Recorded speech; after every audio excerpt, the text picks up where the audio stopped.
જય ગો માતા, વંદે ગો માતરમ। મિત્રો, વાત કરતા જીભનો ઉપડે એવી વાત છે। મારા આદરણીય પરમ સ્નેહી અને અમારા અડધી રાતનો હોકારો એટલે લાલજીભાઈ સાવલિયા, ગાય ગામડું ને ખેતી, ગાય આધારિત ખેતીના જેમણે કેવું કહી શકાય કે ભીષ્મ પિતામહ, એમણે એનું જીવન આપી દીધું। મિત્રો, દુઃખની વાત એ છે કે આજે એ આપણી વચ્ચે નથી અને એવા સંજોગોમાં આજે એમની શ્રદ્ધાંજલિનો કાર્યક્રમ છે 19 તારીખે હાંજે સુરતમાં। અને એમાં મિત્રો આખા સુરતમાં નહીં, આખા ગુજરાતમાંથી લોકો રક્તદાન કરવા આવે છે અને રક્તદાન કોઈનું જીવન બચાવી શકે।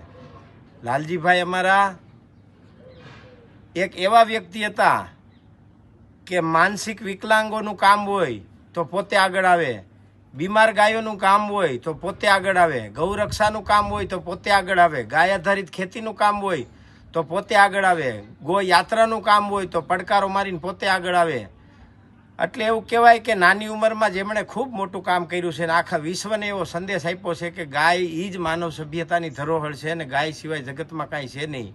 એવા ગોલોકવાસી મારા આદરણીય લાલજીભાઈ કડવાભાઈ સાવલિયા, એમના આજે શ્રદ્ધાંજલિ નિમિત્તે આવતીકાલે તારીખ 19/12/2025 અને સુરતમાં એક સરસ મજાનો કાર્યક્રમ, રક્તદાન કાર્યક્રમ,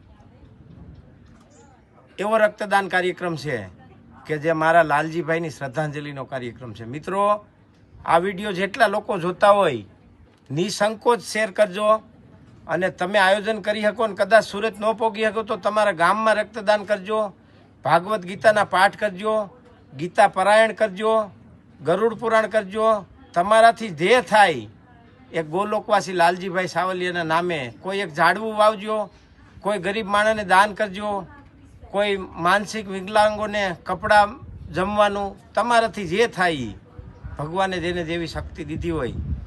મિત્રો, આ માર્ગ સત્ય છે અને આનાથી આગળ સત્ય કાંઈ છે નહીં। પરમ સત્ય એ છે ભગવાન રામને પૃથ્વી છોડવી પડી, ભગવાન કૃષ્ણને પૃથ્વી છોડવી પડી અને આપણે પણ છોડીને જતા રહેવાના છે। એટલે આ પરમ સત્યને સ્વીકારવું એ મારી અને તમારી ફરજ છે।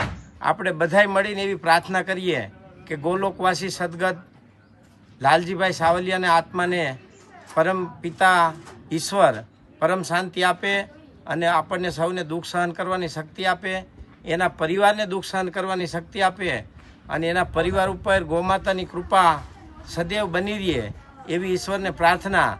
અને એમના સંકલ્પનો રથ ગાય ગામડું ને ખેતી ઝેર મુક્ત ભારત, આ અભિયાન અમે 25 તારીખે આદરણીય મહામહિમ પરમ પૂજ્ય આચાર્ય દેવવ્રતજી શ્રીના હાથે ગોંડલથી સોમનાથની પદયાત્રા ચાલુ કરી છે। આ પદયાત્રામાં પણ આપ પધારો અને પદયાત્રામાં અમે પણ લાલજીભાઈને શ્રદ્ધાંજલિ આપીએ છીએ અને આપ સૌ પણ આપો અને આપણે સૌ મળી અને લાલજીભાઈના મોક્ષાર્થે એક રક્તદાન કેમ્પ કર્યો છે સુરતમાં, એમાં પધારીએ। જય ગો માતા, વંદે ગો માતરમ।